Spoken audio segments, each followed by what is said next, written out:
Federalist Number 12. The Utility of the Union in Respect to Revenue. From the New York Packet, Tuesday, November 27, 1787. To the People of the State of New York. The effects of union upon the commercial prosperity of the states have been sufficiently delineated. Its tendency to promote the interest of revenue will be the subject of our present inquiry. The prosperity of commerce is now perceived and acknowledged by all enlightened statesmen to be the most useful as well as the most productive source of national wealth, and has accordingly become a primary object of their political cares. By multiplying the means of gratification, by promoting the introduction and circulation of precious metals, those darling objects of human avarice and enterprise, it serves to vivify and invigorate the channels of industry, and to make them flow with greater activity and copiousness. The assiduous merchant, the laborious husbandman, the active mechanic, and the industrious manufacturer, all orders of men, look forward with eager expectation and growing alacrity to this pleasing reward of their toils. The often agitated question between agriculture and commerce has, from indubitable experience, received a decision which has silenced the rivalship that once subsisted between them, and has proved to the satisfaction of their friends that their interests are intimately blended and interwoven. It has been found in various countries that, in proportion as commerce has flourished, land has risen in value. And how could it have happened otherwise? Could that which procures a freer vent for the products of the earth, which furnishes new incitements to the cultivation of land, which is the most powerful instrument in increasing the quantity of money in a state, could that, in fine, which is the faithful handmaid of labor and industry, in every shape fail to augment that article, which is the prolific parent of far the greatest part of the objects upon which they are exerted? It is astonishing that so simple a truth should ever have had an adversary, and it is one among a multitude of proofs how apt a spirit of ill-informed jealousy, or of too great abstraction and refinement, is to lead men astray from the plainest truths of reason and conviction. The ability of a country to pay taxes must always be proportioned, in a great degree, to the quantity of money in circulation, and to the celerity with which it circulates. Commerce, contributing to both of these objects, must of necessity render the payment of taxes easier, and facilitate the requisite supplies of the treasury. The hereditary dominions of the Emperor of Germany contain a great extent of fertile, cultivated, and populous territory, a large proportion of which is situated in mild and luxuriant climates. In some parts of this territory are to be found the best gold and silver mines of Europe. And yet, from the want of fostering influence of commerce, that monarch can boast but slender revenues. He has several times been compelled to owe obligations to the pecuniary succors of other nations for the preservation of his essential interests, and is unable, upon the strength of his own resources, to sustain a long or continued war. But it is not in this aspect of the subject alone that union will be seen to conduce to the purpose of revenue. There are other points of view, in which its influence will appear more immediate and decisive. It is evident from the state of the country, from the habits of the people, from the experience we have had on the point itself, that it is impracticable to raise any very considerable sums by direct taxation. Tax laws have in vain been multiplied.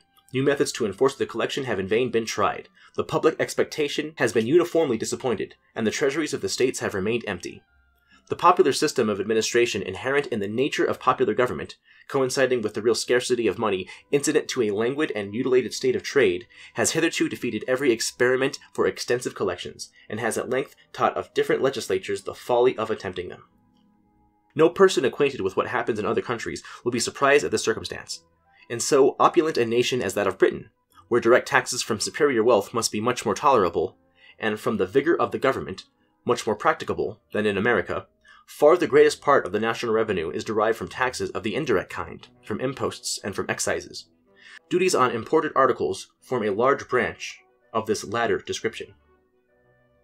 In America, it is evident that we must for a long time depend for the means of revenue chiefly on such duties. In most parts of it, excises must be confined within a narrow compass. The genius of the people will ill brook the inquisitive and peremptory spirit of excise laws. The pockets of the farmers, on the other hand, will reluctantly yield but scanty supplies, in the unwelcome shape of impositions on their houses and lands. And personal property is too precarious and invisible a fund to be laid hold of in any other way than by imperceptible agency of taxes on consumption. If these remarks have any foundation, that state of things, which will at best enable us to improve and extend so valuable a resource, must be best adapted to our political welfare, and it cannot admit of a serious doubt that this state of things must rest on the basis of a general union. As far as this would be conducive to the interests of commerce, so far it must tend to the extension of the revenue be drawn from that source. As far as it would contribute to rendering regulations for the collection of duties more simple and efficacious, so far it must serve to answer the purposes of making the same rate of duties more productive, and of putting it into the power of government to increase the rate without prejudice to trade.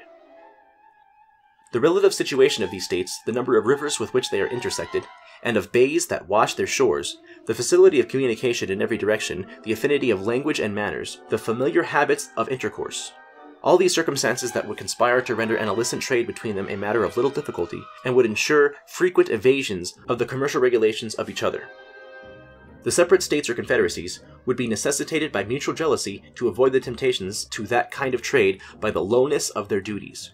The temper of our governments, for a long time to come, would not permit those rigorous precautions by which the European nations guard the avenues into their respective countries, as well as by land as by water, and which, even there, are found insufficient obstacles to the adventurous stratagems of avarice.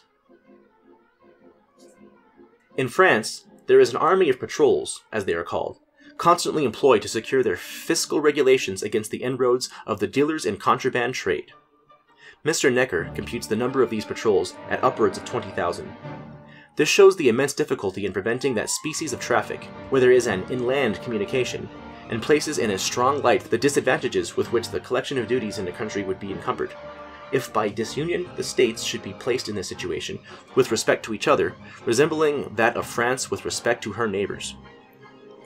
The arbitrary and vexatious powers with which the patrols are necessarily armed would be intolerable in a free country. If, on the contrary, there be but one government pervading all the states, there will be, as to the principal part of our commerce, but one side to guard, the Atlantic coast. Vessels arriving directly from foreign countries, laden with valuable cargoes, would rarely choose to hazard themselves to the complicated and critical perils which would attend attempts to unlade prior to their coming into port. They would have to dread both the dangers of the coast and of detection, as well as before their arrival at the places of their final destination. An ordinary degree of vigilance would be competent to the prevention of any material infractions upon the rights of the revenue. A few armed vessels, judiciously stationed at the entrances of our ports, might at a small expense be made useful sentinels of the law. And the government, having the same interest to provide against violations everywhere, the cooperation of its measures in each state would have a powerful tendency to render them effectual. Here we also should preserve by union an advantage which nature holds out to us, and which would be relinquished by separation. The United States lie at a great distance from Europe, and at a considerable distance from all other places with which they would have extensive connections of foreign trade. The passage from them to us, in a few hours or in a single night, as between the coasts of France and Britain, and of other neighboring nations, would be impracticable. This is a prodigious security against the direct contraband with foreign countries, but a circuitous contraband to one state, through the medium of another, would be both easy and safe. The difference between a direct importation from abroad and an indirect importation through the channel of a neighboring state, in small parcels, according to time and opportunity, and with the additional facilities of inland communication, must be palpable to every man of discernment. It is therefore evident that one national government would be able, at much less expense, to extend the duties on imports, beyond comparison, further than would be practicable to the states separately, or to any partial confederacies. Hitherto, I believe it may safely be asserted that these duties have not upon average exceeded in any state 3%. In France, they are estimated to be about 15%, and in Britain they exceed this proportion. There seems to be nothing to hinder their being increased in this country to at least treble their present amount. The single article of ardent spirits, upon federal regulation, might be made to furnish a considerable revenue. Upon a ratio to the importation to the state, the whole quantity imported into the United States may be estimated at 4 millions of gallons, which, at a shilling per gallon, would produce 200,000 pounds. That article would well bear this rate of duty, and if it should tend to diminish the consumption of it, such an effect would be equally favorable to the agriculture, to the economy, to the morals, and to the health of the society. There is, perhaps, nothing so much a subject of national extravagance as these spirits. What will be the consequence if we are not able to avail ourselves of the resource in question in its full extent? A nation cannot long exist without revenues. Destitute of this essential support, it must resign its independence and sink into the degraded condition of a province.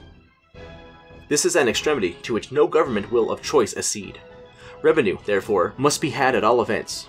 In this country, if the principal part be not drawn from the commerce, it must fall with oppressive weight upon the land.